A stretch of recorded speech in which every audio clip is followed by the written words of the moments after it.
Let him laugh, let him weep, let him yell, let him sing. All they wanna say. Let him lay me traps and men to pray to Jehovah, me I pray. Let him laugh, let him weep, let him yell, let him sing. All they wanna say.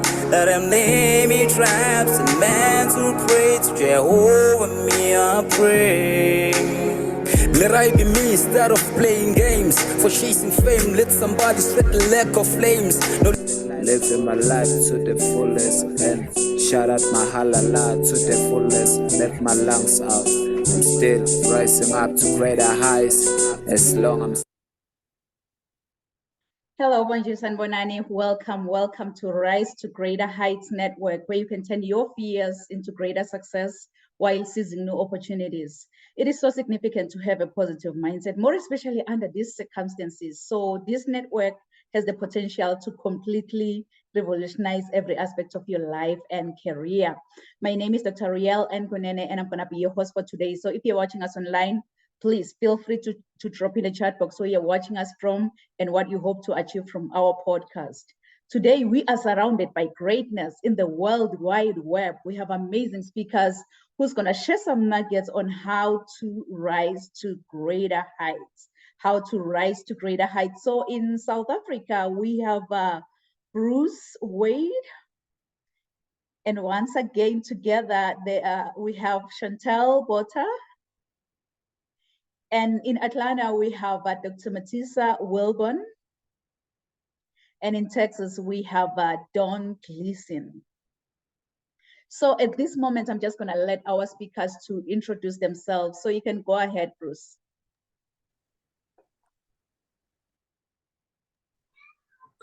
Well, good afternoon from the tip of Africa. I come to you from the city of Cape Town, situated at the southern point of the Africa continent, where we are experiencing a beautiful autumn evening, just in the shades of the mountain and close to some of the best red wine farms in the world. So my name is Bruce Wade. I am an innovation strategist, a master storyteller, and I work with a number of clients involved in innovation, startups, and nonprofits across the Africa continent.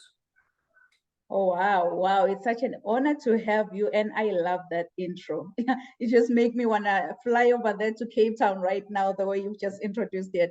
It's an honor to have you. And I'm looking forward to hear more of your message, Bruce. Thank you for being with us.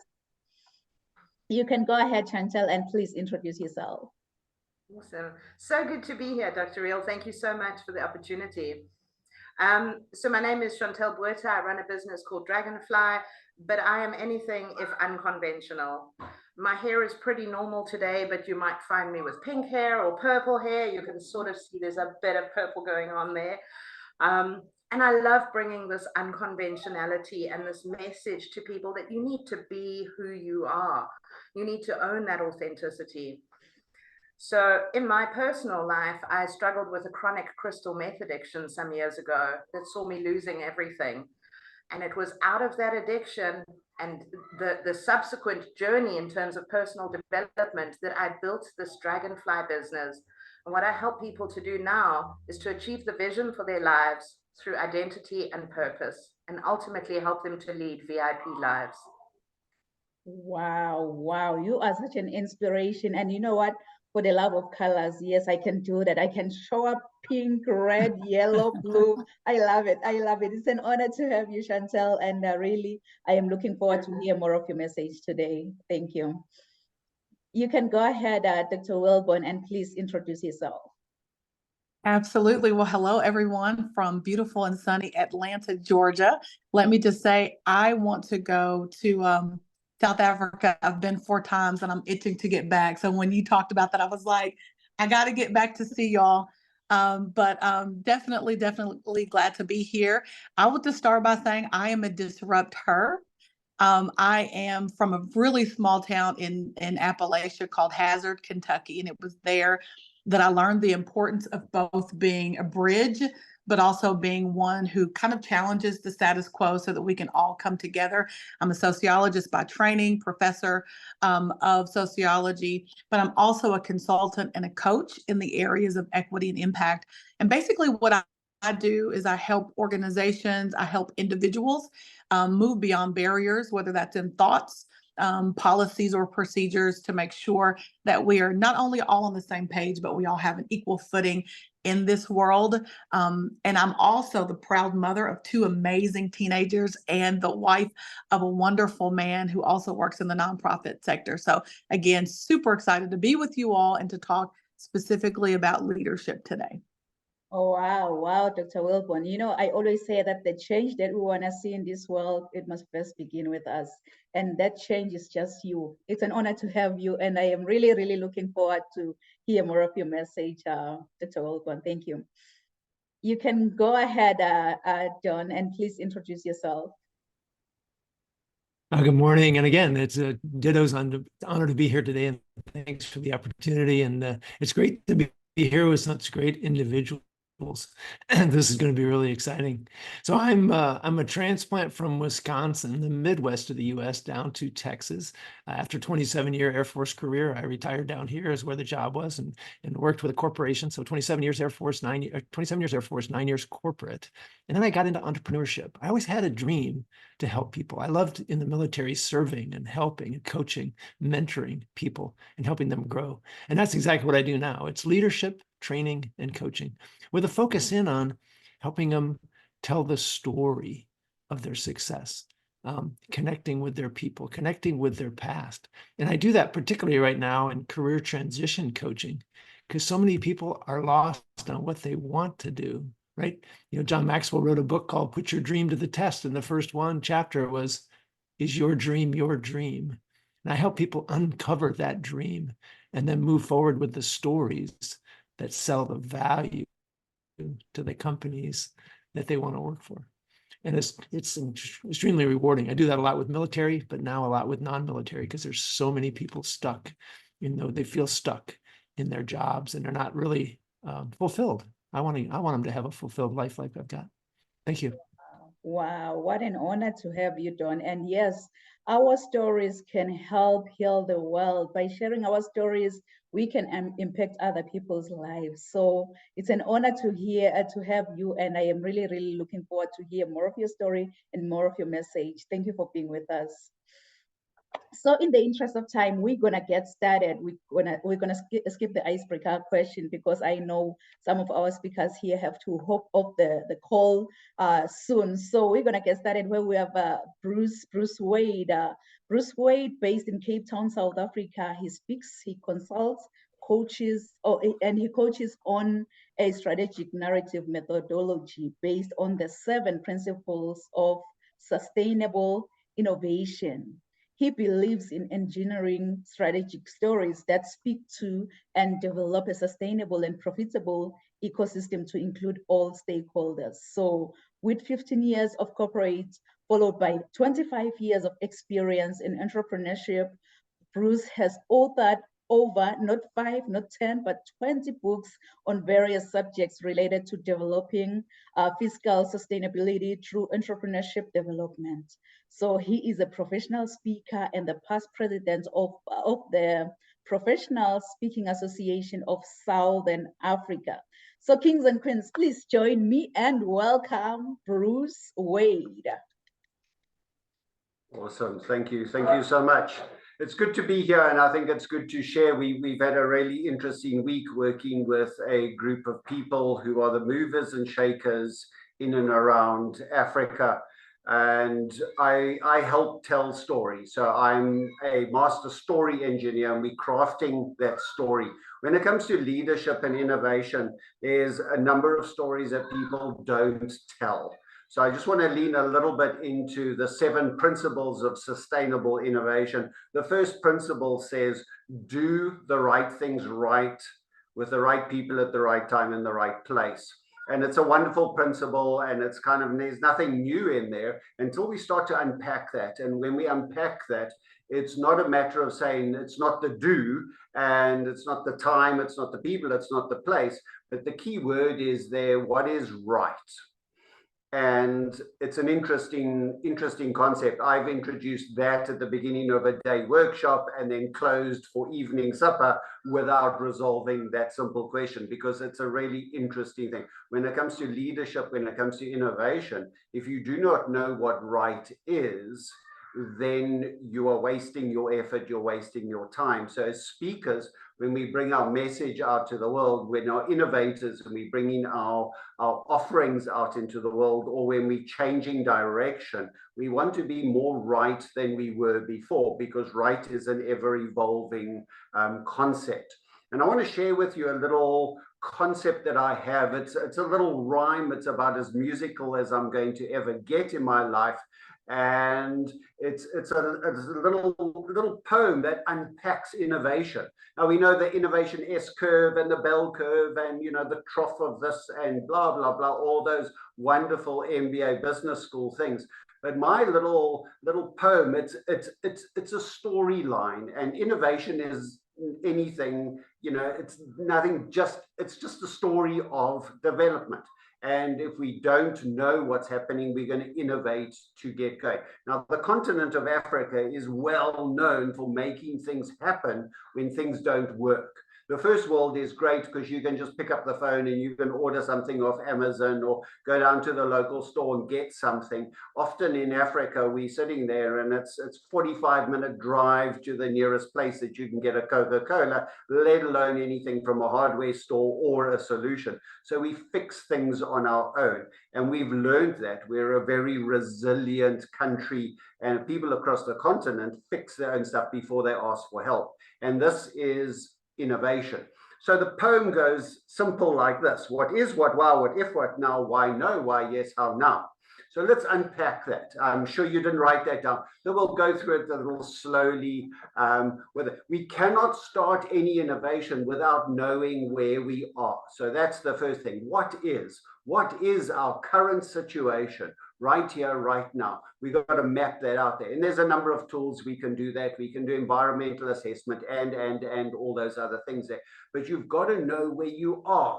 Now, this is an assumption that we make with a lot of people. We always assume people know where they are. They got Google Maps, haven't they? They got GPS location. But emotionally, physically, financially, you know, where are you? Where are you in your relationship? Where are you with your innovation? People have far less idea than that. When you know where you are, you're able to look forward.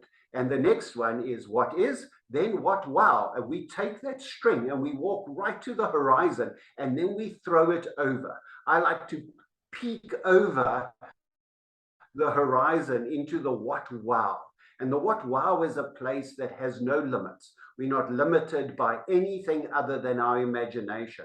And the what wow is a whole lot of sheets on a flip chart in a workshop. It's a whole lot of screen prints if you're working on Zoom, and it's a whole lot of little notes that you stick all over the windows when you're in a workshop with me, and we unpack that. What is the wow?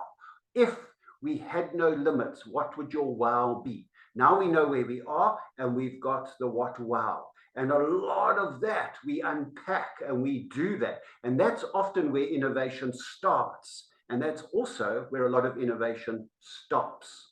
Because people get so overwhelmed with the wow that they often just think, oh, we can't possibly do this, and they go into analysis paralysis and slow death of overwhelmedness, and then they close the project and they just hope for something else to come across their plate, so then they can redirect their energy and avoid the big elephant in the room of the vision that's being cast. But let's take that. So we've got the what wow, the horizon, the moonshot, the wonderful area if everything was possible to do that. But let's just bring that a little closer. And we want to put another peg in the ground, and we call that what if. And this is within the realm of possibility, but not quite in reach. So we say, wouldn't it be amazing if we all had helicopters and fly cars and, You know, we had the Hyperloop operating, and we could get to New York to London in 25 minutes. It'll be amazing. But what if we had an aircraft that could get there in half the time? What if we could do that without having to go through those queues at the airport? What if we could? And people go like, wow, now people are buying in. So we're pulling them into the vision, and we're getting there. Now innovative ideas and the juices start flowing, but it's still a little bit out of reach. So now you've got to bring it a little bit closer into reach, because we still can't action things that we can't touch. So you bring the cookie jar closer and you unscrew the lid and you ask the question, what now? All right, now we know where we are. We know where we're looking forward over the horizon. We know a goal closer in the hills, and now we got the cookie jar right here, and we go, what now? And we define, we build, and we get there, and we can understand it, and the buy-in from everyone, and we fill flip charts with real good ideas, and people go, yes, we can do this, until they start thinking. Then the brain does this amazing thing. And I love human behavior. I love the human psychology, because immediately the main function of the brain is survival. And we can only survive if we know where we are. And immediately we default back to norm, which is over here, which is what is. So immediately everybody in the audience, everybody in the workroom thinks of a million ideas why this will not work. And it starts off, we don't have time, we don't have budget, we can't possibly do that. Oh, the labor unions will have a fit with us. Oh, no, it's not policy. And my favorite, let's not disrupt it. We don't have a precedent for that. And we hear all these corporate speaks and all that sort of stuff. And so what I do is we go down that next question. We ask, why no? And what I do is I open up a flip chart, I draw a line down the middle, and I start filling in there, and I open up, why won't this work? Now, often the client's boss is sitting at the back, and he's going, oh my goodness, I've hired this consultant, and now he's telling everybody this is not going to work. You know, clearly he's on his phone to try phone somebody else there to remove me from the room, and security are like looking through the window at any moment. Now they're going to come and drag me away. And we say, well, why won't this work? Let's unpack that. Because unless you go there emotionally with your audience, they are going to get stuck. So I often go there and say, well, why won't this work? And I offer, you know, issues like, yeah, clearly you don't have the time to do this. It's going to add another 4 hours to your week. And people, oh no, we got to work overarm time, and I've got to change your job description, and HR are going to have to write all those job descriptions again. And what about this? Are you going to get paid more? Well, maybe no, because we're spending so much time, money on this innovation. You know, there's no increase there, no this and this, and we just throw all these ideas on the page. And when we've exhausted that, emotionally, the people have got no more grounds to object to innovation. Now, if you're doing innovation alone, you need to do this with yourself. And I go and I put up post-it notes and I stick them everywhere. And I go, why won't this work? Why won't this work? Why won't this work? Until I've exhausted my negativity. And negativity is not a bad thing. It's just how we work, because your brain is going survival, survival, survival, get back to norm, get back to norm, get back to norm. You can't possibly change, even though change sounds like ice cream sundaes on a tropical beach. No, we can't go there, the sun's too hot, go back to normal. And we go back to there. And then on the other side of the flip chart, remember that line we drew, we got all the negative stuff there. Then the simple question is, well, how can we make this work? And the empowerment of allowing people to overcome their own negativity is one of the most buying-in transformational exercises that I've ever done in my life, because they have put their hand up and say, we don't have money. And then we ask the question, well, how do we find money? Now, I did this with a group of people this morning, and we sitting there and they talking hundreds of millions of dollars, big numbers for some big projects across the Africa continent. And we ask that question, well, we don't have the money. And going like, well, how do we find that money? How can we leverage the tax laws of 4 different countries to raise that sort of money? How do we go there? How do we trade this? How do we leverage this? What happens if we looked at this other way? And as those ideas come in, you see the negativity starting to change, and all the lights are coming on, and people are leaning forward. People are making notes on their phone, and they're sitting there, and some of them are running out to go phone because this is exciting. And we ask the question, why yes? And when you've exhausted that, you've now changed people's mindset. So no longer Norm is here, Norm now resides over here, and people are so fired up, and you ask the simple question is, how now? Which is the first steps to do at the next stage. So I never, ever, ever leave a session without taking not just a first step, but a big first step. You've got to step out and do something outrageous to get from where you are, because once you've made that step, no longer are you where you were when you started this. You are now in a new place, and you're already on the journey to how now. So the poem goes simple. What is, what wow, what if, what now? Why no? Why yes? How now? My rhyme for innovation, for leaders, for transformation, for updating people who are stuck beyond stuckness, to get them out of where they are into something where they go. So my action for you right now is to go and find me on LinkedIn. My name is Bruce Wade. You can find me on LinkedIn. I'm residing in Cape Town in sunny South Africa. Connect with me. I'd love to have a conversation with you. If you've got an innovative idea or a concept that you're stuck with, I'd like to help write your story from stuckness to success. Thank you very much. Wow, you're gonna be able to help us to get out, you say, from stuckness to success. Wow, what principles that you've shared for sustainable innovation. I love the way you've mentioned that negativity is not a bad thing. It is just how we work.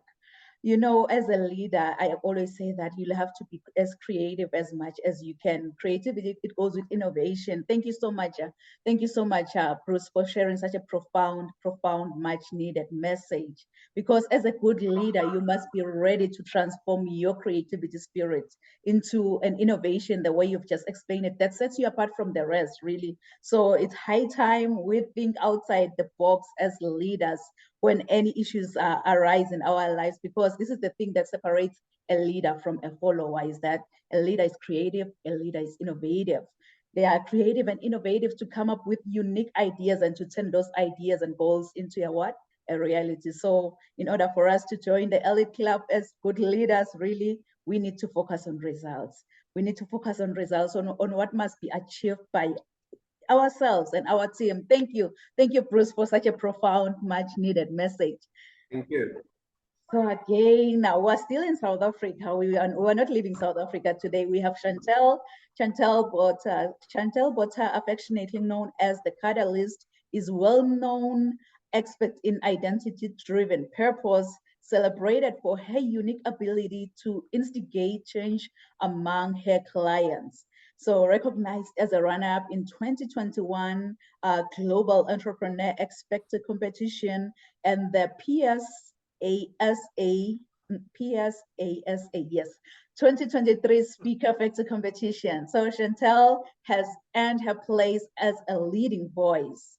With a global influence, she has delivered impactful speeches at prestigious events such as the Global Women Empowerment Conference, and left an indelible mark through her engaging podcast and webinar appearances. Her reach extends across every continent when she has guided individuals on a fearless journey to discover their own VIP life by embracing vision, identity, as well as a purpose. So Chantel's personal journey is as inspiring as her professional accolades. A twice recovered drug addict, she single-handedly raised her son, who is now an international art auctioneer. Her remarkable life experiences serve as a testament to her resilience and personal mastery, which she openly shares with her audiences. In 2019, fueled by a deep-seated desire to inspire people to live meaningful lives, Chantel launched Dragonfly, which is her coaching and speaking business. Armed with a PhD from the School of Hard Knocks and over a decade of dedication to personal mastery, Chantel invites others to join her on their personal VIP creation journey. So kings and queens, please join me and welcome Chantel Potter. You can Thank take you it so away. much, Dr. Real. Really appreciate it. Excellent. So I'm sure some of us have heard the expression, my people perish for lack of vision. One of my favorite proverbs. And no, I'm not about to Bible bash, but there's a lot of wisdom packed right into that expression. And we've all heard it before. Without a vision, our soul literally shrivels up and dies. The vision is the thing that gets us up in the morning. The vision is the reason to move forward in life. The vision is it's the beacon of hope that draws us to wherever we're headed. We were born in order to reach for our dreams. If you look at a baby, the first thing a baby starts doing is reach. It reaches to grab hold of something. When a baby starts walking, it pulls itself up again and again and again until it achieves the vision of walking. So we were born to achieve our dreams. And each one of us has dreams within us that we were born to achieve, that we should go after. But here's the thing. Research tells us that about 90% of people don't achieve their dreams. They don't achieve the vision for their lives. And for me, this is the most saddening statistic ever, because where do those dreams go? They just die. And I believe what happens is we create, because we've heard, the media has told us, have a vision, dream big, and we create these huge dreams for our lives. But what happens is we're constantly in pursuit of this dream, and it feels like we're never getting there. So we end up in this failure loop, and it's like a doom cycle, and it just continues and it perpetuates. So what I've come up with is I've come up with a VIP model. And I've used this to help hundreds of people all over the world create successful lives and successful careers. And I'm going to unpack it for you a little bit today and just explain to you how you too can embrace this VIP model in your own life to achieve the vision for your life. Now, VIP stands for vision, identity, purpose. And effectively, what I want you to do is I want you to think about it like a triangle. And can you see that triangle is pointing to the vision? That is the arrow that's going to take us where we're going. So your vision sits at the top of the triangle. But underpinned, that triangle has two cornerstones. It's identity and it's purpose. Now, I believe a big part of the reason that we don't achieve the dreams for our lives is because we don't know who we are. We've got the biggest identity crisis that we've ever dealt with at this point in time. We've lost who we are, and we don't have a sense of purpose. How many people are dragging themselves to work and saying, I'm just here for the paycheck?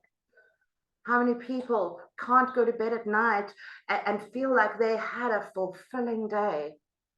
So we've got to start, if we want to achieve that vision, we've got to start with identity and we've got to start with purpose. Now, purpose can be it can be an overreaching concept. It can be an intimidating concept for people, because purpose is normally referred to as, what is your life purpose? Now, there are many coaches, and I would imagine many people on this call this evening who know what their purpose is. But for the average person in the street, if you said to them, what is your life purpose? It's an intimidating concept, or it can be an intimidating concept. And it can also feel limiting. Sometimes people are scared to say, well, that is my purpose, because it feels like you're cutting off all sorts of other options. So I want you to discard the notion of a life purpose as I'm referring to purpose. When I talk about purpose, I'm simply talking about finding meaning in the mundane. And all of us do the mundane things every single day. And that's all purpose is. It's finding meaning in that mundane. Purpose is a choice. It is a decision to feel good, to do the things that make you feel good. So my question to you is quite simply, what makes you feel good? And you can draw from any area of your life. For me, music makes me feel good. And when I listen to music, I'm going to give you one of those, another one of those loops. I spoke about the failure loop, but I'm going to give you a purpose loop here. When I listen to music, what happens is my energy increases. And when my energy increases, my productivity increases. And as my productivity increases, I achieve the vision. Can you see how important purpose is for achieving the vision? And it starts with feeling good. And it could start with something as simple as music. So your action takeaway under purpose is to go and create a list of 10 things that make you feel good. What are the things that make you feel good? Music, dancing, running.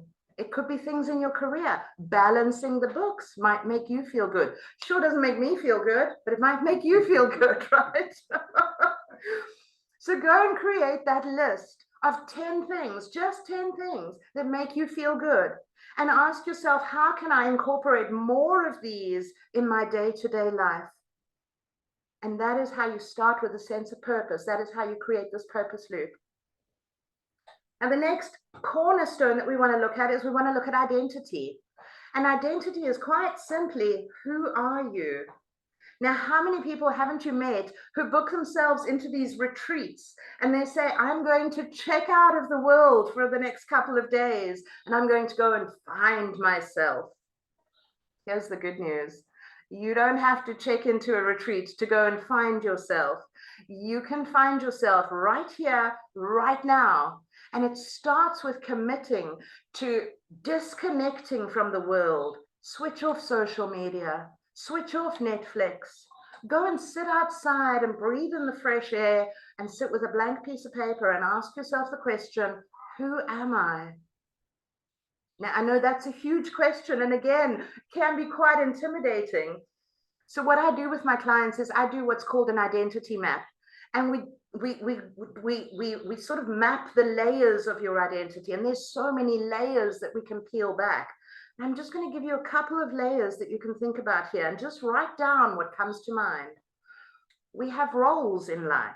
You are a mother, you're a businesswoman, you are a leader. So think about all your roles. You have strengths, the things that you're good at, write them down. You have values, the things that are important to you, write them down. We live through our feelings. Our whole life is conducted based on how we feel.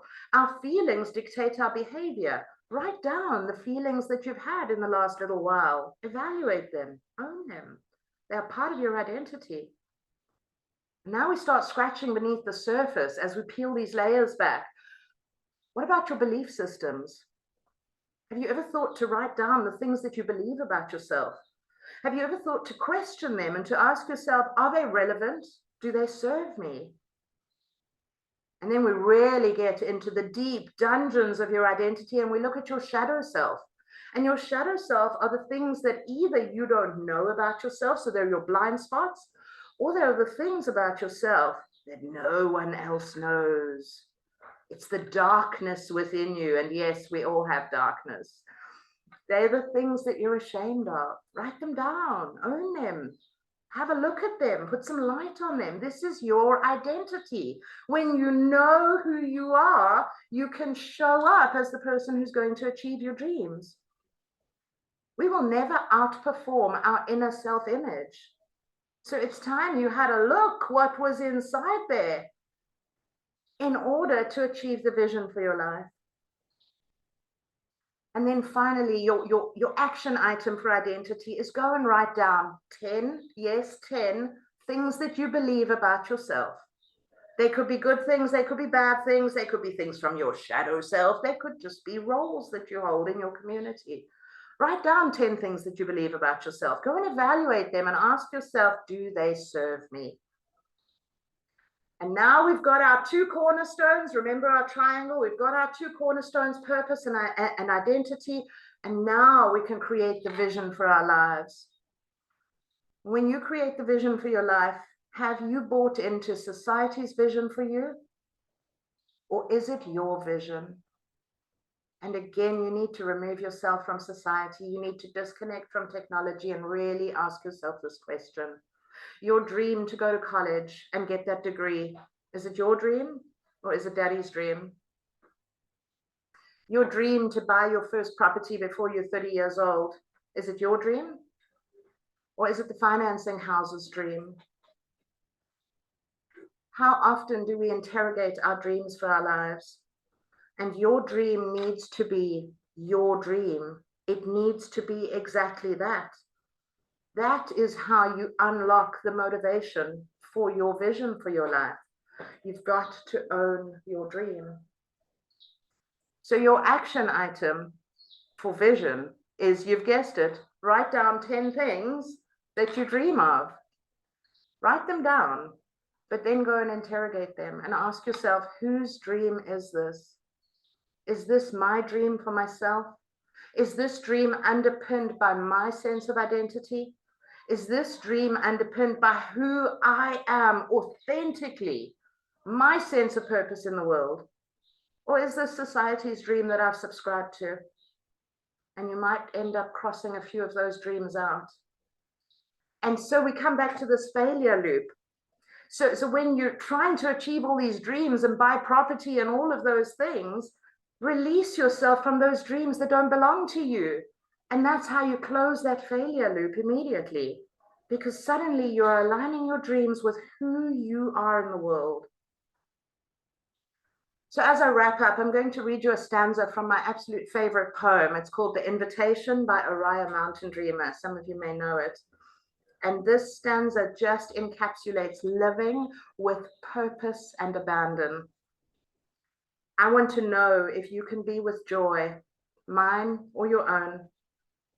If you can dance with wildness and let the ecstasy fill you from the tips of your fingers to the bottoms of your feet, without cautioning us to be careful, to be realistic, to remember the limitations of being human.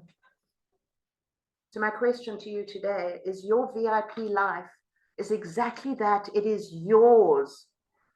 Are you owning it? Your vision, your identity, your purpose. And my invitation to you, if you've found this, if you'd like to dive deeper into this, I have a VIP discovery and transition coaching journey. And if you'd like to take up the offer and just explore the coaching journey with me, I'm going to drop my link in the chat box. You can book a call with me. If you schedule a call within the next 24 hours, I'm going to give you 20% off that coaching journey. And we're going to create your VIP life. Thank you. Wow, wow, wow, Chantel. You know, I feel like I'm so ready to create that VIP life because of you. You've mentioned the importance of having a vision for our future. We'll have to set goals. We'll have to be resilient. I love the way you've just shared under identity that we'll have to write about our roles. What is your role in life? The values that you carry, the feelings, write about your feelings, and how about your belief system? Can you hear me? Yes. Oh, okay. I think that's a, let me just mute this one. Let me mute here. Perfect. Okay. Perfect. Now on the okay. Yeah, you've mentioned to write about it. 10 things that you really believe about yourself before you go out there, and then the world is trying, like, you know what, the world is trying to influence you. What do you believe about yourselves? Because you've mentioned that your dream, it needs to be your dream. So I believe in having that vision that you've shared with us. You'll have to be a purpose-driven individual, and as a leader, you'll have to have a vision. Not only does a good leader view a situation as a whole, but you know what, they are passionate enough about their work, and they are just committed enough to achieve positive results at any given cost. So effective leaders, when they are being challenged by any situation, they don't give in too easily, but they have this, this exciting idea of where they are going and what they are trying to accomplish. So I'm just praying to be one of those leaders, to have that vision, to be purpose driven, and that identity that I carry, I should know how much value it has on my life and others who look at me as an inspiration. Thank you so much, Chantel, for sharing such a profound, much needed message. Thank you. Thank you. From South Africa to Georgia, where we have Dr. Matisa Wilburn. Dr. Wilburn is a TEDx speaker whose most recent talk, Good Grief, highlights the idea that many circumstances in life bring grief, but that grief can be a gift. In short, there is good in grief. So Dr. Matisa, she earned her BA in anthropology, sociology from Central College, and her master's and PhD degrees in sociology from the Ohio State University. She is a leader in the marketplace, published author, and an ordained elder. She serves in her local church, teaching, training, and developing ministers, leaders, and intercessors. Her most important achievement is that of wife to Mr. Lawrence Wilburn, Business and Development Director at Fathers Inc., and a mother to their two beautiful children, Dishon and Taya. I hope I didn't butcher her name. So kings and queens, please join me and welcome Dr. Matisa Wilburn. Oh, well, hello, everybody. You got that perfectly. So thank you. I'm again glad to be here with everybody. And I'm so glad to have heard the previous speakers because there's overlap as we're rising to great heights. I love the fact that there's all of these connections with what we're discussing on today. I want to start by just telling you a story. I want to tell you, I love also that there are these master storytellers on. I don't consider that of myself, but I do like to tell a good story. When I was about 14 years old, I used to be in the concert band. I played the trombone. If anybody knows what that is, that's the big instrument with the slide. And when I was about 14 years old, I was invited to tour Europe for 3 weeks with the concert band consisting of students across the country. Students I'd never met before, never seen. I don't know how in the world my dad talked to my mom into letting me go, because we didn't know any of these people, but we just could not pass up this amazing, amazing opportunity.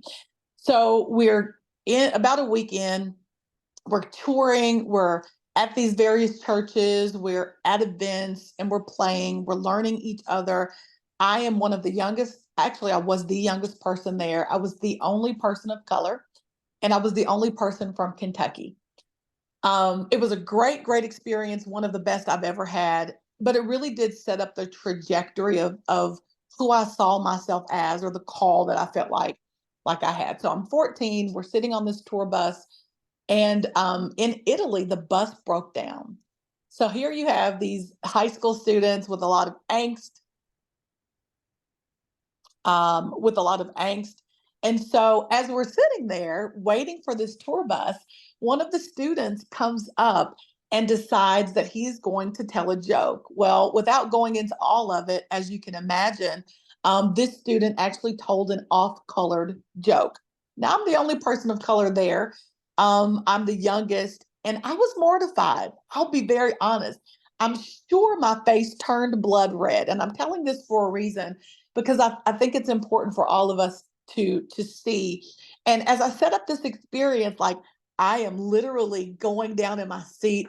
I don't know what to say. I'm 14. I'm in another country. I don't know these people from anybody. And that, to be honest, wasn't the thing that impacted me the most. What impacted me the most was this guy who comes from the back of the bus. He was a white teenager, one of the coolest. Like, when I think back, he was somebody that everybody liked. He comes to the bus, and before the guy could really get into the punchline, well, he takes the microphone and he says, "We're not doing this on this bus. We're not telling racist or off-color jokes.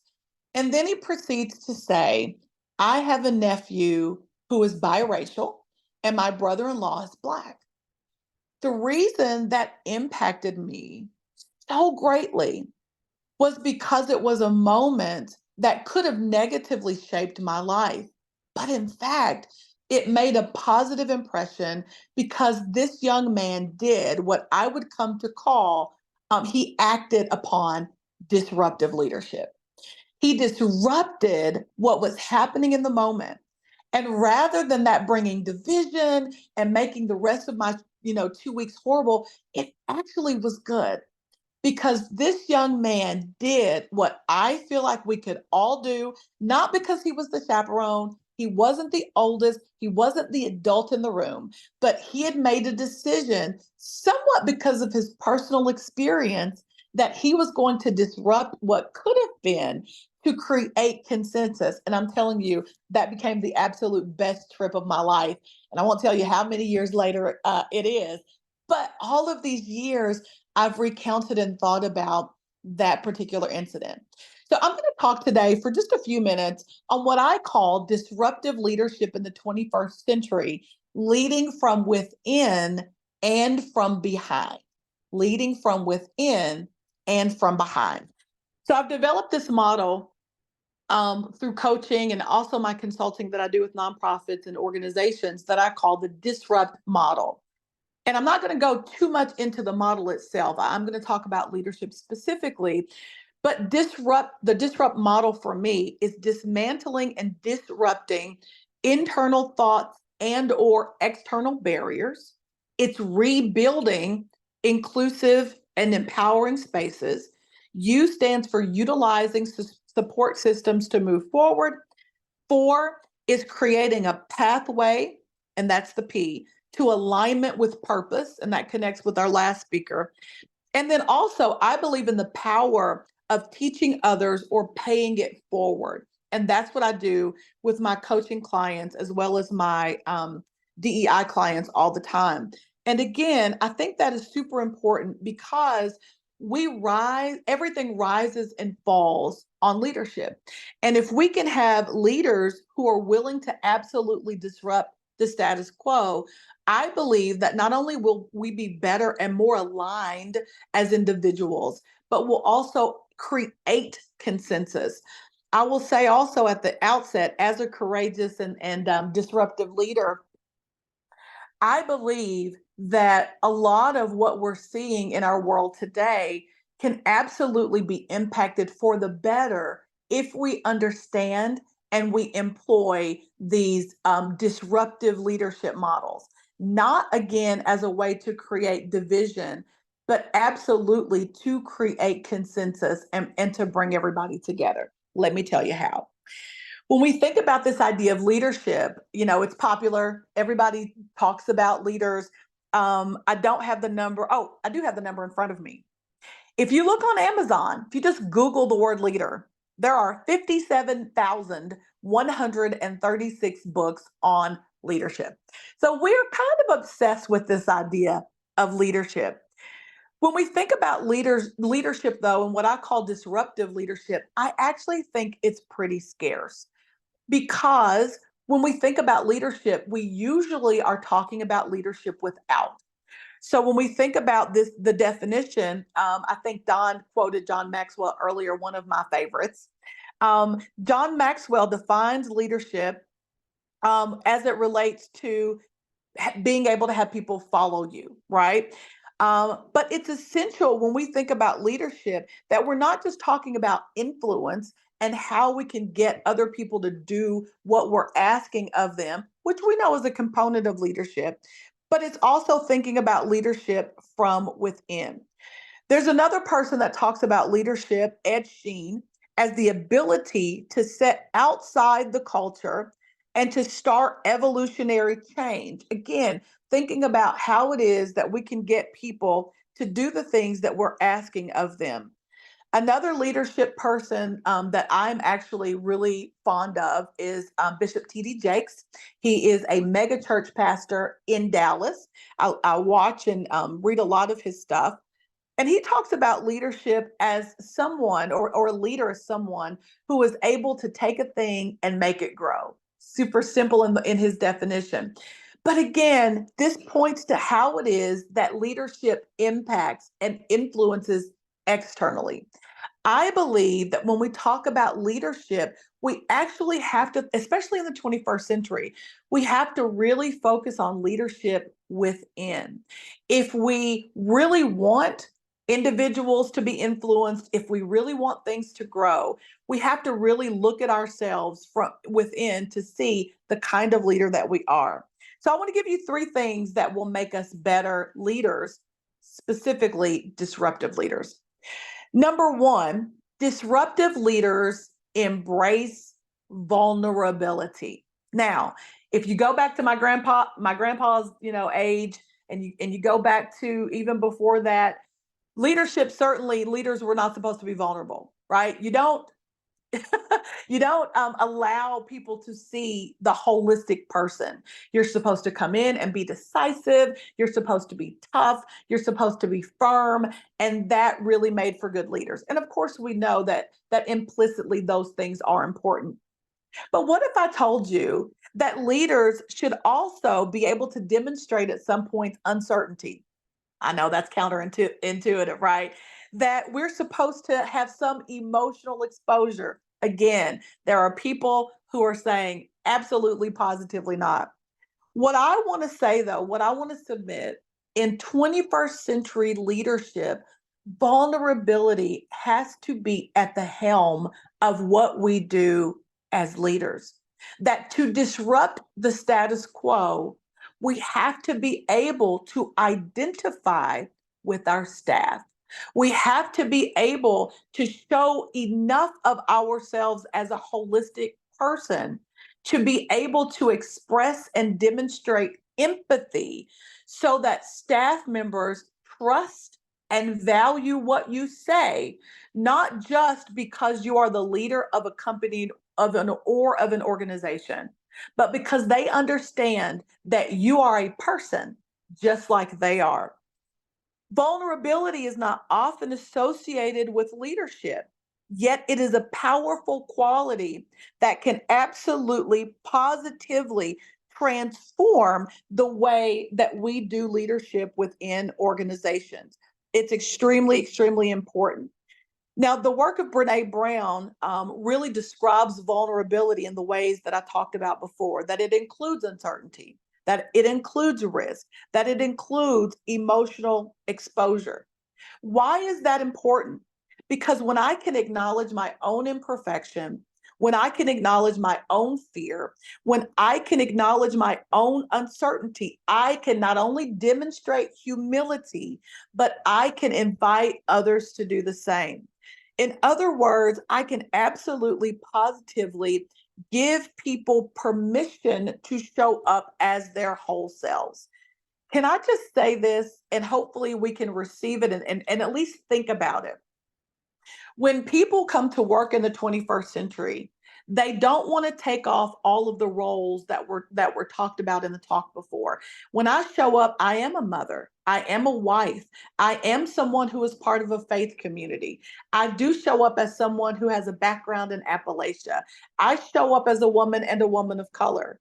And I promise you, I'm going to do all of the work that's assigned to me. I am here because I'm educated, I'm experienced, and I'm excellent. But when I show up, some of my experiences come from the fact that I'm a woman. Some of my experiences come from the fact that I'm a mother. That also helps to shape me. And that vulnerability in leadership gives us all permission to show up as our authentic selves. Now, do I show up and bleed all over the place? Do I show up and, bring the trouble from home? Of course not. That's not what I'm talking about. But if I can lead by showing and demonstrating, that I am holistic, then it invites the people who work under me or who are my direct reports to also be authentic and to know that they can show up as their whole selves. So we have to embrace vulnerability as 21st century leaders. Secondly, I believe to lead within, to be disruptive in the 21st century, we also have to develop emotional intelligence. Let me say that again. I have a high IQ, but I also want to have a high EQ. When I have emotional intelligence, it helps me to lead effectively because not only am I looking within to make sure that I'm honest and authentic about where my thought processes originate, I can also identify with those that I am helping, I'm assisting, I'm leading so that I can also understand where they're coming from, where their thought processes and ideas originate. That means then that, when we're sitting in a meeting and you have employee A, and I'm noticing that they're quiet and I'm noticing that perhaps they're not themselves, maybe not every time will I stop and talk to them. But if it's consistent as a leader and I'm aware of that because I've got high emotional intelligence, that then prompts me to have a one-on-one with employee A. And you know what that demonstrates and communicates to them? I care, right?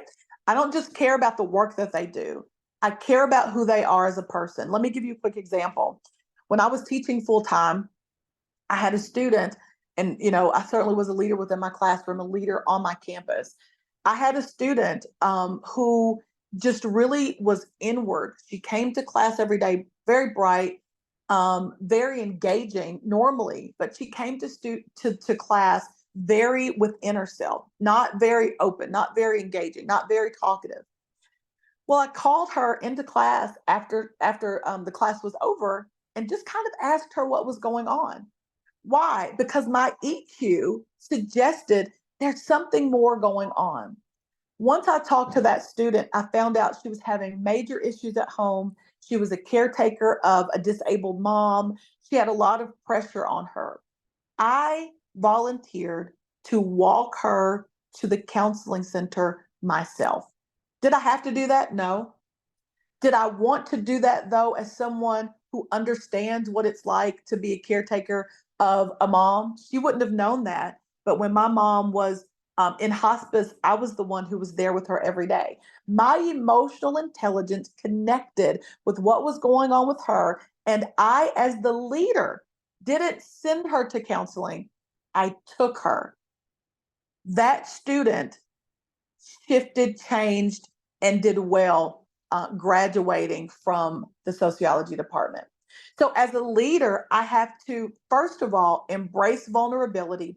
I have to develop emotional intelligence. And then thirdly, and I think this is important, I've talked about this already, we've got to lead by example. When we think about leadership intuitively, we really think a lot about leading from in front, that I am going to show everybody the direction. But leadership is more than just showing direction. It's modeling behavior. It's communicating in the way you want things to be communicated. There is actually a wonderful model that I think is disruptive, but it's also super important in the 21st century. And it's actually called the rear guard model. So it's leadership not from the front, but it's actually leadership from behind. That when I'm behind, I can ensure protection of those who are in front of me. Elephants do this, some birds do this. It's making sure that the people that I'm leading are protected and safe. That goes back to this vulnerability and empathy sort of idea. But it's also making sure that when they get off path, I can see it and I can help steer them in the right direction. I believe we've been getting it wrong in leadership for a while in, this season in the 21st century, because we've been trying to lead from old models. I believe that first, if I can identify with the people that I'm working with, I can be vulnerable, empathetic, I can develop emotional intelligence. And thirdly, if I can lead by example, I can be more inclusive. I can make sure that those who are in my workforce are safe and protected, both emotionally, but also in terms of who they are when they show up to work. If I can create a sense of inclusion and belonging within my organization, that's going to create more productivity, that's going to create increased levels of positive mental health, that's going to create a diverse workforce, a diverse staff that are willing to work with one another because they know that I care and I am leading from behind, not just showing them what to do, but I'm doing what's necessary to put them in an inclusive and a climate where they feel like they belong and they can show up as themselves. If we demonstrate this disruptive model in the 21st century, I believe that we are absolutely positively going to create something different than we've seen before, but something that's going to take us in a fantastic way in our future. So I'll end right there. I will tell you that this model is what I use for my coaching clients. This is the model that I use for organizations and corporations and universities that I work for. And I'm telling you, it is transformational. I can give you example after example of both individuals and organizations who use this model, and it shifted the culture of their entire organization. And it's produced results that they've wanted for a long time that they are now able to see because they've adapted it. I'm going to put all of my information in the chat, my link. I want to connect with you. I want to help you disrupt some things, disrupt the status quo, your thinking, behavior, external barriers to get you to the place where you want to be. Thanks. Wow, wow, wow. Dr. Wilborn, just drop the mic. Just drop the mic. You know, you've mentioned the three things that can make you a disruptive leader. You've mentioned that leaders must, at some point in time, they should be vulnerable, and leaders should increase their level of emotional intelligence. You know, you as a leader, you've put yourself in your students' shoes to see how it feels like, and then you are the one who is leading by example, who is just taking the student to where help can be found. What a profound, much needed message. You know, you've mentioned that I can't remember. You've mentioned that leadership isn't just a simple a role where you are empowered to make decisions to maybe to your position, but recognize leaders. They know their limits. They involve other voices and perspectives into their decision making. And you know, all leaders must occasionally make difficult decisions. Sometimes, you know, decisions that require an authority and finality that will not please everyone. That's a leader still. But as a leader, you can still be vulnerable enough. You can still put yourself in other people's shoes, the ones that you are leading, so that you can understand what they are going through, what they are feeling, so that you will be able to help them. That's the high level of emotional intelligence, because each and every leader really, at some point in time in your leadership role, just put yourself in those who are around you, in their shoes, so that you can understand their situation. Thank you so much, Dr. Wilborn, for sharing such a profound, much needed message. Thank you. So now from Atlanta to Texas, where we have Don Gleason. Don leverages his passion to help people find and excel in the career that energizes them and a life that fulfills them. He knew early in life his passion was to clean America's waters. Over time, with experiences that grew into lead him to new heights. So in 2015, he gained a certification in the Maxwell Leadership Certified Team. And in 2017, he started his company, Achieved New Heights, to develop strong leaders in organizations to drive individual and team performance to new heights. Today, Don speaks, trains, and coaches individuals and teams on the path to retain and develop their personal, as many know the destination, but not the path. So kings and queens, please join me and welcome Don Gleason. Well, thank you very much for that introduction, and I really appreciate the opportunity to get together today and talk in this summit. You know, the title, Rise, excuse me, Rise to Greater Heights. It really fit in with my company title, Achieve New Heights. And we're going to talk a little bit about methods this morning, about how to achieve new heights. I want to focus in on that, maximizing your mentoring. Right? Maximizing your mentoring relationships, your capability, your productivity out of mentoring. So I'm so excited to be able to do this today. You know, when I think about trajectory, there's a quote that says the trajectory determines your destination. And of course, after 27 years in the Air Force, I think about that as a projectile being launched from a fixed location with a certain speed and a certain direction to a certain destination. And there's factors like humidity and windage that will impact, does that end in the correct place? And you can apply that directly back to our career, right? We come out of high school or we come out of college with a launch point. And depending on the speed and the direction and the factors around us, do we achieve the destination that we're trying to get to? And there's a lot of questions in that little example there that we're going to talk about today. You know, I want you to take a moment to think about the answers to the questions that we just proposed. When you left high school or college, you had a launch point, but did you have a clear direction? Did you have a clear speed, a clear destination? Were you thinking about the things that were going to impact around you? I want you to think through those thoughts for just a second, because those are important to put in your mind as we walk through this. You know, it's probably obvious that even though we launch with a certain destination in mind, that destination can change. I know for me, in that example, the intro talking about Clean America's Waters, right?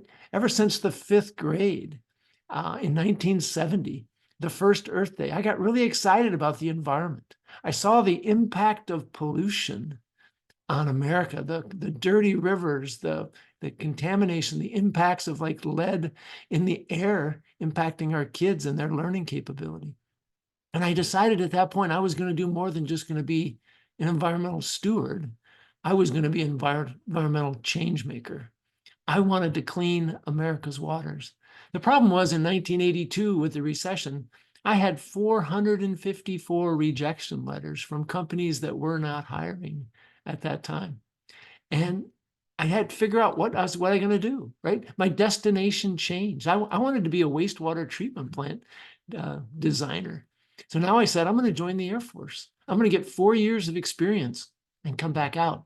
And during that 4 years, I got to do some really great projects, tracking down contamination in groundwater, working with shops to minimize hazardous waste generation, all kinds of different things.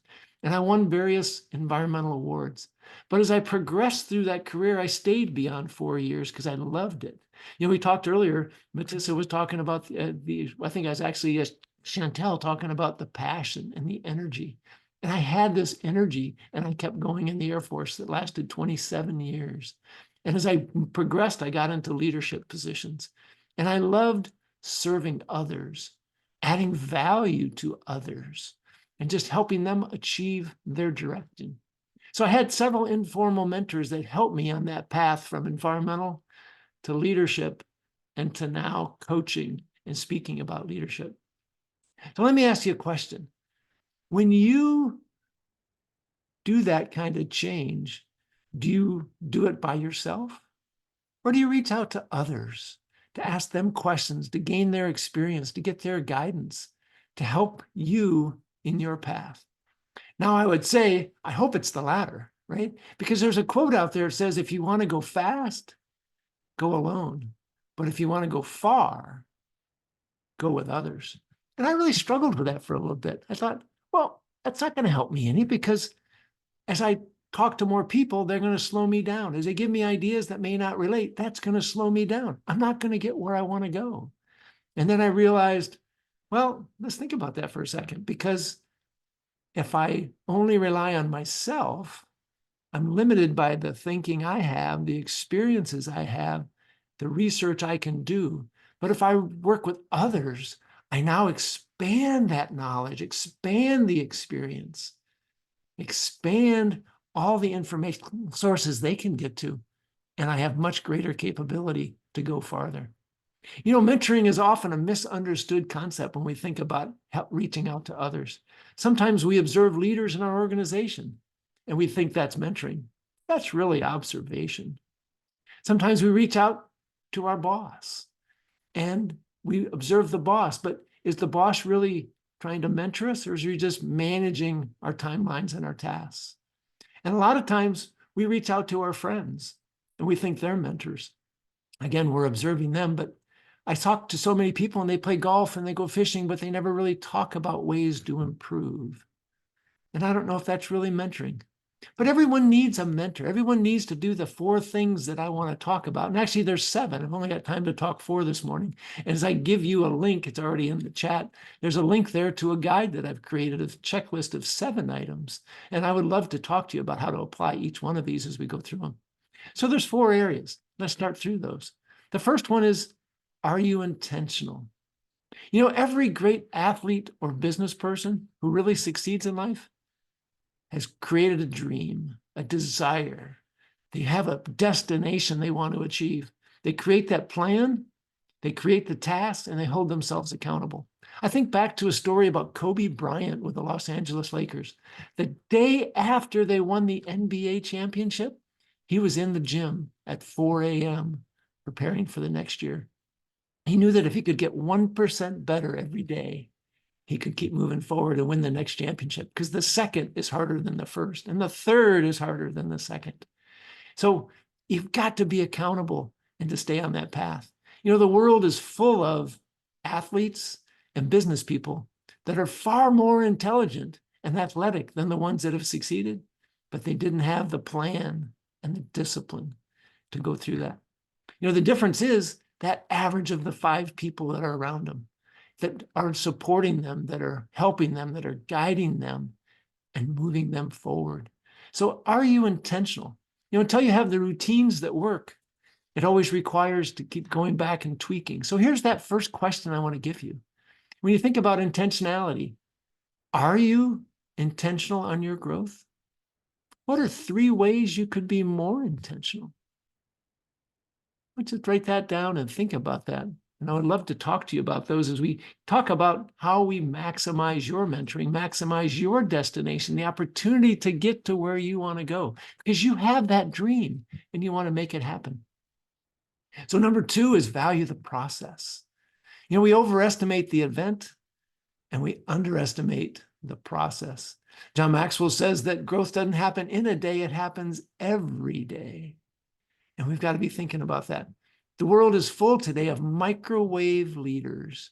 We want to have it today. I don't want to work on it for a week or a month or a year. You know, people come up to John and say, I want to be a speaker like you. And he says, do you want to do what I've done to be in this position? 30 some years of speaking almost every day. He wants us to be a crock-pot leader, slowly cooking, slowly improving. You know, for years, I used to cram for tests the night before. And I was smart enough, I got away with it most of the time. I got B's and A minuses, and I did well, and I got into college and I progressed. But you know what? There was one class I didn't succeed in cramming, and I got an F. And that was the time where I had to walk off the university football field and give up on my dream of being an NFL football player, because I had to get a degree. I wasn't a scholarship player. So cramming wasn't helping me. I wasn't valuing the process. When I worked with some people yesterday, we talked about what's the best way to learn. And of course, it's going through the class, but then reviewing your notes regularly and testing yourself. And then you're ready for the test instead of cramming. That wasn't me. I've learned along the way, though, that I have to value the process. That was an important lesson for me. So the question there is, are you valuing the process? And if not, what are 3 ways you can improve as you think about valuing the process? Here's the third area. Do you know the areas that you want to improve in? Knowing specifically and limiting the areas that you want to talk and improve. You can improve, you can't improve in all areas at once. So how do you go forward and identify those areas? You know, one thing that I do is I use this tool called the Wheel of Life. And you go through and you identify 5 different areas: spiritual, for me, spiritual, physical, relationship, professional, and financial. And you look at those and you say, where am I at on each one of those from where I want to be, from where I'm at to where I want to be? And you give it a number. And when you figure that number, you say, what can I do to improve it? And once you've walked through all 5 of those areas, you start ranking those and say, which is more important? My physical, my spiritual, my financial. And you walk through that and you figure out what it is I want to achieve. So here's that third question. Are you clear on what areas you want to improve in? I see this as one of the most important things that most of us forget. The fourth question, the fourth area is find the right mentor. Who you learn from is just as important as what you learn. You know, I had experience with 3 different principals when I was with Booz Allen Hamilton after my military career. One was great with people, one was great in business development, one was great in finance. And if I tried to use the mentorship of one in a different area, it didn't work so well. I had to think deliberately about who I was using for what. And I think that's so important. So the common problem, though, is we always want to be mentored by the CEO, the leader of the organization. I'm in an organization now where the individual I'm going to mentor has always been mentored by that top person, but they may not have the experience in the area that you want to grow. So you got to think about, you know, am I picking the right person if I want to lose weight? Who's done it? Who, if I want to achieve financial savings, who's done it? Make sure you pick the right person. So that final question, who are you learning from in the areas you want to improve in? And I always say this, what are 3 things you can do to improve that? Pick the right people. Maybe you need to fire one of your mentors and go find somebody else who really has proven their capability. So in conclusion, you know, we've talked the 4 key areas I think that we've got to work as we walk through mentoring to maximize it, to get to that destination. Remember the artillery shell, right? I want to get to that destination. So I got to have the right speed and the right direction. I got to know clearly what I'm looking for. I got to value the process. I got to be intentional on my schedule. I got to have the right people around me. And I'd love to get together with you. I've asked 4 questions. And as I said in the chat, I've given you my LinkedIn profile. I've given you a guide that'll give you the extra 3. And I would love to talk to you. If you book a call with me in the first 72 hours after this, you know, we can talk how those 3 areas can apply to you in each of those 3 questions, the 3 areas to improve in each of those 4 areas. And we can move you forward. And if that leads into a coaching, I'll give you a 20% discount, just like Chantel said. So I want to think about that with you and see how I can help you. Because as I said, leadership at this point in my life is serving and adding value. And I want to help you get the life that fulfills you. Thank you for the opportunity. Oh, wow, Don. Thank you so much. You've mentioned on how we can actually maximize mentoring. You've mentioned the key points. You said we should be intentional. We should be intentional. Are you intentional with your own growth? And then after being intentional, we'll have to value the process. Because like you've mentioned that it was John Maxwell who once said that growth happens every day. It doesn't just happen today and then it's the end. It happens every day. And then you've mentioned that we should know the areas where we want to improve in our lives. If you want to grow in your leadership area, know those areas where you just want to improve. And then the last point that you've mentioned, you say that we should find the right mentor with that success. Find that right mentor, because you know what, coaching and mentorship is just designed to support you to feel aligned and also to achieve your desired results. So make sure that you find the right mentor with that success that you just want to achieve. Thank you so much, Don, for sharing such a profound, much needed message. Thank you.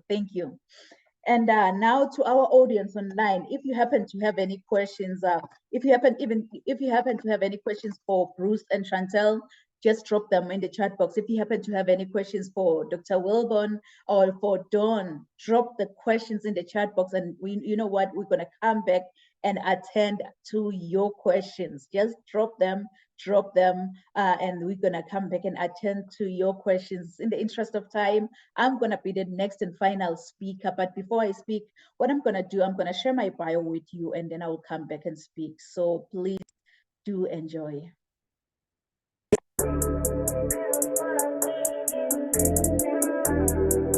I want you, as you think about your dreams and goals, to put this down. Rise to greater heights. Rise to greater heights, because you need to be clear about your career goals in order for you to gain guidance on professional development.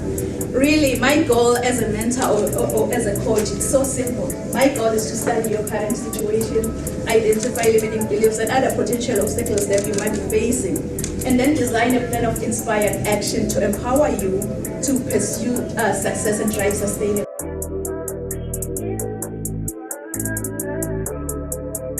I think whosoever said that the sky is the limit was wrong. From today on, I, Dr. Riel and Kunene, believe that the sky is our point of view. Mom. So I think whosoever said that the sky is the limit was wrong. From today on, I, Dr. Riel and Kunene, believe that the sky is our point of view. So let's all rise to greater heights. Point of view. So let's all rise to greater heights.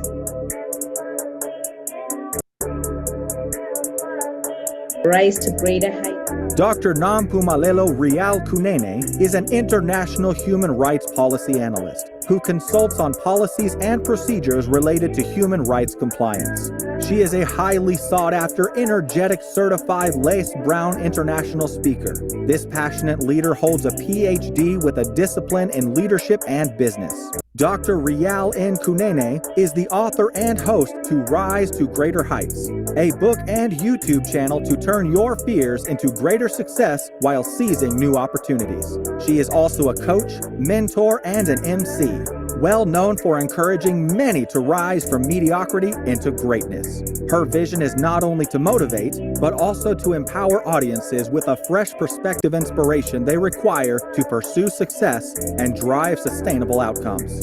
In a seriously funny way, Dr. Kunene is an award-winning author, 10 times #1 Amazon and international best-selling author. Her #1 best-selling book, Rise to Greater Heights, has inspired and empowered many to pursue their personal and professional passion to become go-getters.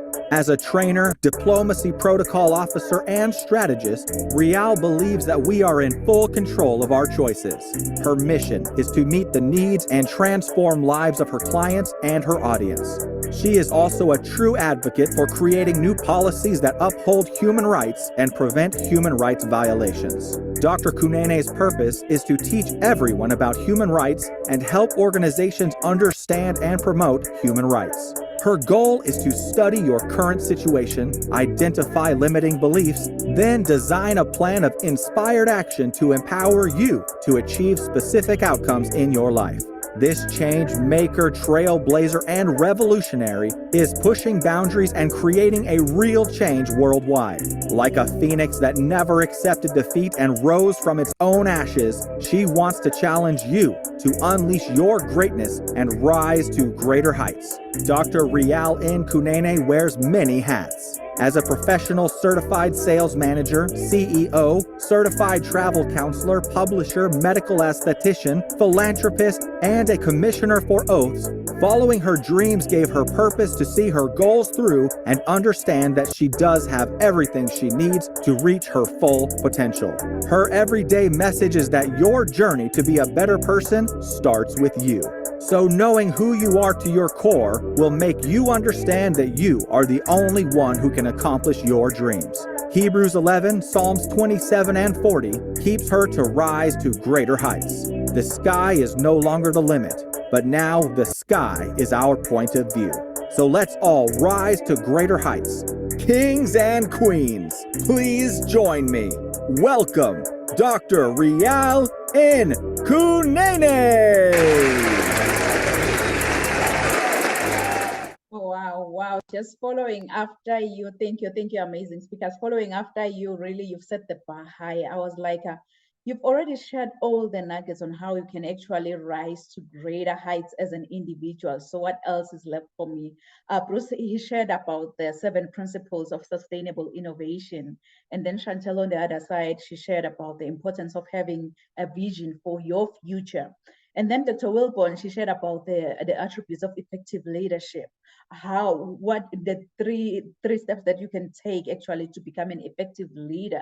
And then Dawn shared some key points on how we can actually maximize mentoring. So I'm gonna say, follow your passion, follow your passion. You know, I'm forever a student. So I believe all of us here, as you're listening and watching under my voice, you're gonna be a student today. If you can please write it down. Follow your passion, follow your passion. So ask yourself, what's holding you back? What's holding you back, you know, from taking baby steps in the right direction? Is it fear? Is it procrastination? Is it distraction? Or is it mediocrity? What's holding you back? You know, there are many, many reasons why people don't reach their dreams, but you must understand the issues that keep you away from actually achieving your potential success. It's really good to know what is keeping you away from your dreams, as you can then try to change the way you approach them. So what's holding you back from actually going confident in the direction of your dreams? Kings and queens, it's so essential to assess your goals' progress. You know, once you identify the reasons why you are being held back from reaching your goals, you can then try and work on it and improve. But the good thing is that, you know what, you can always conquer the motives if you recognize them. So being here shows that, you know what, you're not willing to settle for that mediocre life. So don't let anyone stand in the way of your dreams. You really don't have to see the whole staircase in life to get to the top, but you need to take the first step to get to the top. As my mentor always say, that you don't have to be great to get started, but you have to get started to become great in life.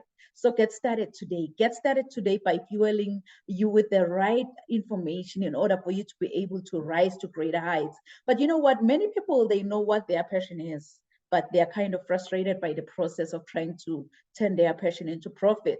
Whether maybe you're running your own company, or maybe starting that new business, or maybe you're seeking that next promotion, or maybe that next job, really, you'll have to ask yourself this question to help you to kind of increase the financial rewards of doing what you truly love, what you're passionate about. Ask yourself this question: what difference am I passionate about in making others' lives?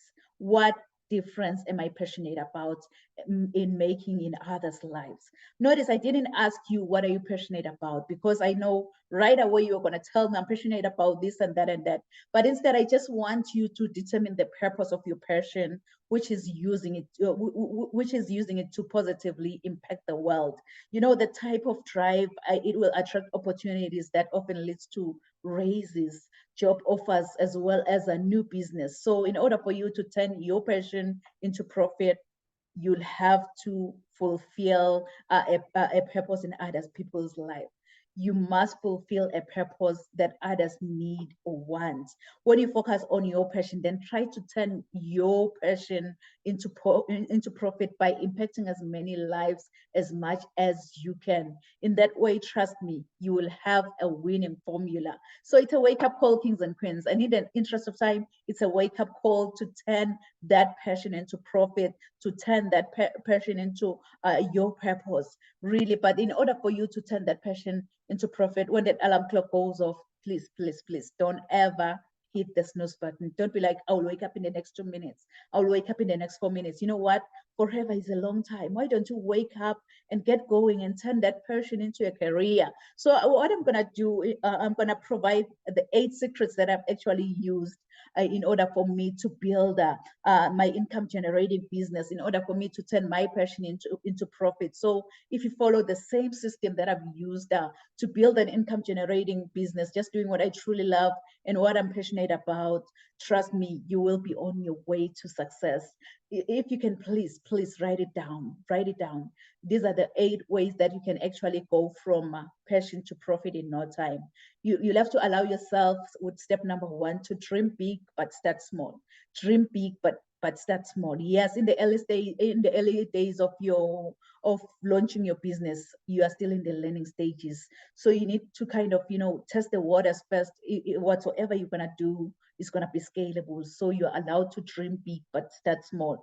And then point number 2, you'll have to write about your interest. Write about your interest. And one of the simplest way to go from doing something that you truly love to profiting from it is to write about it. So if you can, please write that book and publish that book. Write about your interest. And then point number 3, you'll have to become an expert speaker. Become an expert speaker. Yes, this is another way of turning passion into profit by becoming a public speaker.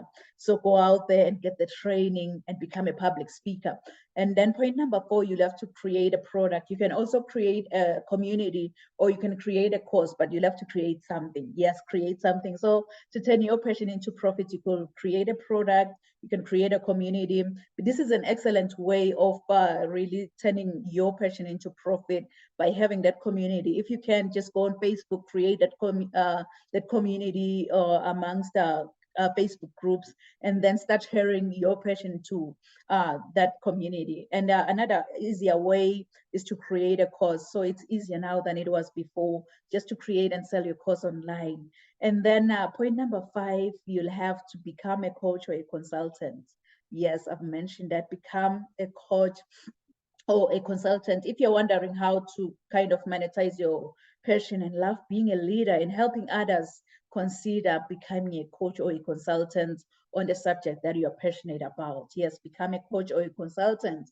And then point number 6, you can start making, you can go live or maybe create videos, YouTube videos. And thanks to the internet, because turning your passion into profit is a lot easier now than it was like 30 years ago. So if you can, please just go and create your YouTube channel and start going live, sharing your passion to the world, because you may never know who's going to be watching and listening under your voice and what kind of influence you're going to bring to that individual. So you can create a YouTube channel.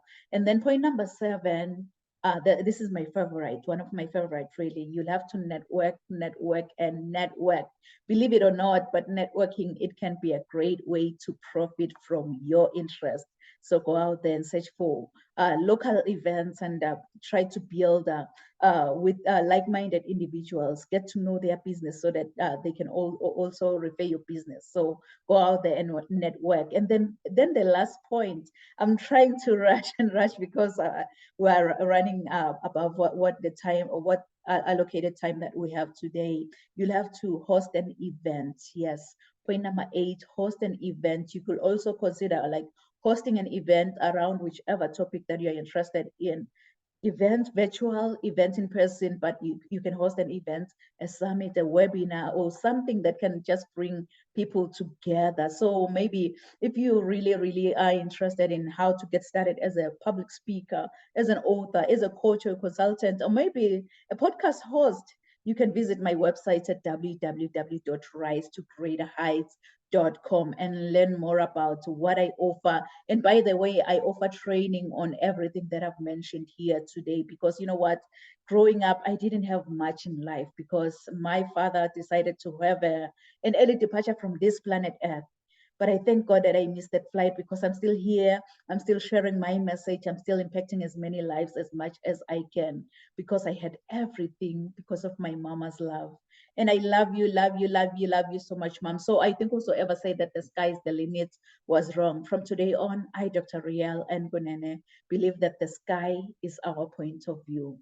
So let's all rise to greater heights. Thank you so much. Thank you so much, amazing speakers. So at this moment, please feel free to share with the audience your final thoughts, share how they can reach out to you, how they can work with you. If you happen to have any freebie that you want to offer to the audience, please feel free to share with the audience. Dr. Wilton, the stage is yours, Queen. Thank you.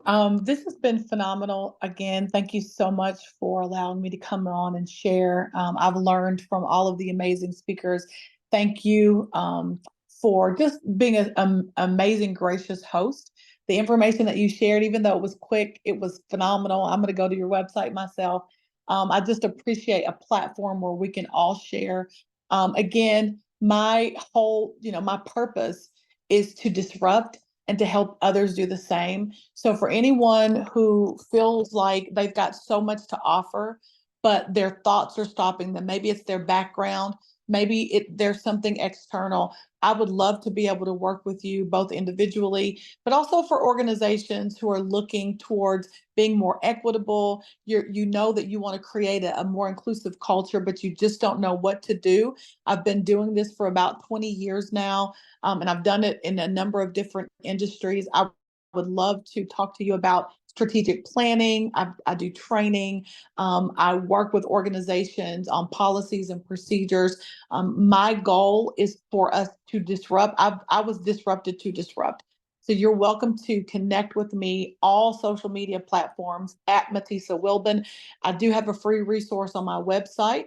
And I'll put this in, I'll put my my website link in the chat, but it's about finding purpose to disrupt, right? So I'm going to put that there. My coaching program is called Disrupt 365 because we want to disrupt things every single day of the year, both internally and externally, but also, again, work with organizations. So I'll put all of that in the chat. Would love to connect with you. We were born for more. And I think for some of us, unfortunately, we are in, stagnant places, or we box ourselves in because the world tells us who we should be. We got to disrupt that. We are who God created us to be, and you should be able to show up as your authentic self every day of the year. If you're not able to do that, I want to help you. Again, thank you for the platform. Look forward to connecting more in the future. Oh, wow, Dr. Wilbon, thank you so much. I believe our audience really, they will reach out to you because, in life, you just need an accountability partner like you who will help you to disrupt whatever you're just facing to become that leader. So I believe our audience will definitely reach out to you, and you're going to hold them hand by hand until the end. Thank you so much, Dr. Wilson. Wilbon. You can go ahead, Don, and please share with the audience. No, I appreciate it. And as Rush Limbaugh got on the TV show, got popular with his mega dittos, right? Not to repeat everything that Matisa has said, but just thank you for the opportunity. What a great event. I've learned so much myself. And that's what I love about getting into some of these conferences, right? With the John Maxwell team, we go back twice a year and we certify another 3,000 people, but I'm always there to serve and to help them understand, help them grow. And that's probably what I want to do, right? I've added my LinkedIn profile URL. I've added it in the chat, the guide for Maximize Your Mentoring, and I put my email address in there. And I would love the opportunity to have a conversation with people about how those 4 questions that I gave, right? There's the 4 different areas of maximizing your mentoring, but how are you going to improve those? And sometimes we reach that, as Matisa was saying, we reach that stuck point and we don't know how. And sometimes we give a cursory answer. Right? One time my coach asked me the question, says, what's your relationship with money? And I thought, oh, that'll be easy. 5-10 minutes, I'll go a walk, I'll type some things up. 90 minutes later, I was still walking and I was still typing. Because once that flow starts and you get away from all the distractions, it just starts to flow and it becomes so beneficial. So I just offer that opportunity to get together and just in the conversation say, hey, I met you here on Rise to Greater Heights. And I would love to give you a 30-minute complimentary conversation and see how we can advance you. And if that can lead into a coaching program from there, I'll give you 20% off and we'll go forward from there. But it's really about helping you, right? As I said, I've moved from environmental focus to serving and adding value focus. So thank you very much for the opportunity. And this was very exciting. Hope to see it again.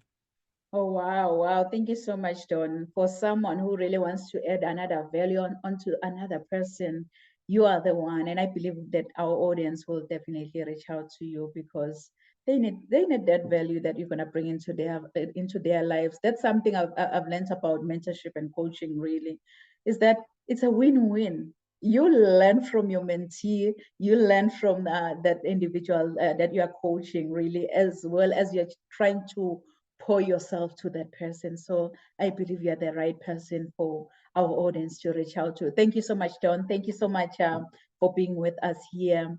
And thank you so much, Dr. Wilborn, and to our amazing speakers that we had on this platform. Really, your presence here at Rise to Greater Heights Network, we really don't take it for granted. I know we're all busy individuals. For you to spend that 90 minutes, now it's going to almost 2 hours, for you to be with us here at Rise to Greater Heights Network. We really don't take it for granted. We are so honored, we are so humbled, and we just want to say thank you for your presence. Thank you for sharing your wisdom with our network. Really, I believe our audience, from what you've shared, that they've really been inspired, they've been motivated. So thank you, our amazing speakers. And to our audience online, thank you so much for joining us here at Rise to Greater Heights Network, where you can turn your fears into greater success while seizing new opportunities. I hope from all these amazing messages, from all these amazing speakers, you've been inspired, you've been motivated, and you are ready to rise to greater heights. So do join us next week at the same time, same place. Thank you. Merci. Siyabonga.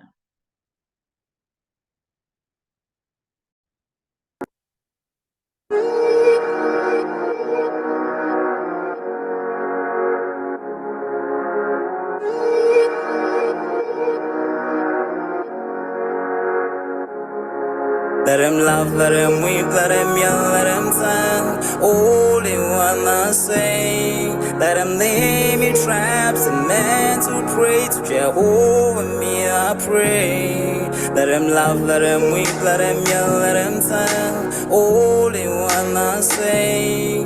Let him lay me traps and men to pray to Jehovah, me I pray. Let I be me instead of playing games. For chasing fame, let somebody sweat the lack of flames. No, living my life to the fullest and shout out my halala to the fullest. Let my lungs out. I'm still rising up to greater heights as long as